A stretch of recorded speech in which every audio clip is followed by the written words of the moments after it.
Bratislava má svoje vlastné múzeum herných automatov a retrohier. Vytvorilo ho občianske združenie Arkády.sk. 149 automatov si nemusíte len pozrieť, ale môžete si na nich aj zahrať. Múzeum vzniklo z pôvodného zberateľstva Roberta Žitňana. Ten prepadol kúzlu konzolových a počítačových hier. A som si povedal jedného krásneho dňa, že ako highlight alebo top mojej zbierky by som chcel mať doma skutočný automat, lebo automaty oproti tým domácim hrám vyzerali oveľa lepšie. Kvôli tomu, že samozrejme stál ten automat viac, mal lepšiu technológiu. Tak som si zohnal jeden, potom druhý a tak nejak to vzniklo. Do okrúhlej 150-ky mu chýba už len jeden automat. Je to na hrane, to znamená, že keď chcem nejak navýšiť počet, možno musím nejaké väčšie kusky vymeniť za nejaké iné. Takže reálne tých 150 je vážne tá hranica, ktorá obmedzuje. Aj to dobré, lebo v podstate potom už človek už vyberá iba to, čo je najlepšie a čo sa mu páči.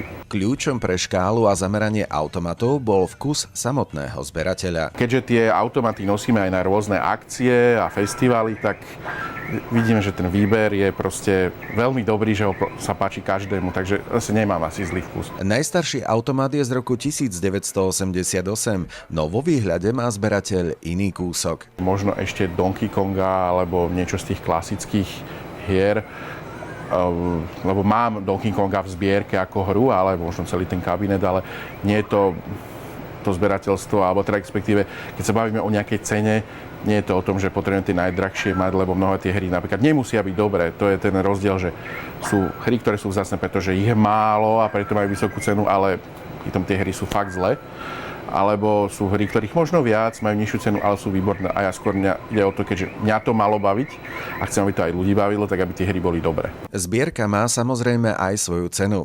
Začať s ňou nebolo úplne jednoduché. Mnohé automaty boli totiž pokazené alebo poškodené. Dneska už som starší človek, alebo teda o niečo starší, tak samozrejme som rád, keď kúpim aj niečo hotové, že si nemusím kašľať, ale v zásade aj nedávno sa podarilo nájsť automaty, ktoré proste boli niekde zložené, nefungovali a dokázali sme ich opraviť. Múzeum a teda exponáty v ňom sú funkčné a návštevníci si samotné hry môžu zahrať. Nepotrebujem zbierať skrine, ktoré sedia a chytajú prach. Nedáva to zmysel, takže áno. A je aj pravda to, že proste tie automaty, to máte ako s každou elektronikou, je väčšinou nastavené na to, aby bežala.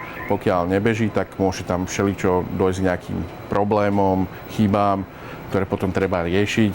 Takže áno, je to nastavené tak, aby v podstate žili tie stroje. No. Do múzea nemôžete napochodovať len tak. Objednať sa musíte cez stránku občianskeho združenia Arkády.sk. Je to limitované tým, že je tých 150 a cca kvôli spotrebe sa neoplatí to vôbec ani zapínať kvôli menej ako 10 ľuďom. Takže je to týmto obmedzené a hovorí to aj hodne o tom, že tým, že je to vlastne klubové nášho združenia, tak je lepšie, keď je to v podstate takáto nejaká skupina ľudí, ktorých sa poznajú, pretože si môžu spolu žiť ako kamaráti vôbec tie radosti a zároveň pre nás tým, že to nemáme nejaké otváracie hodiny, že tu sedí niekto od 2. do 7, tak je to stále tá zábava, že to není povinnosť. Takže keď niekto si urobí rezerváciu, pozrieme, či má niekto z nás čas a dojdeme im otvoriť. Múzeum láka ľudí, ktorí si chcú zaspomínať na časy, kedy herne s takýmito automatmi existovali. No záujem majú aj mladšie ročníky, ktorým učarovala atmosféra 80.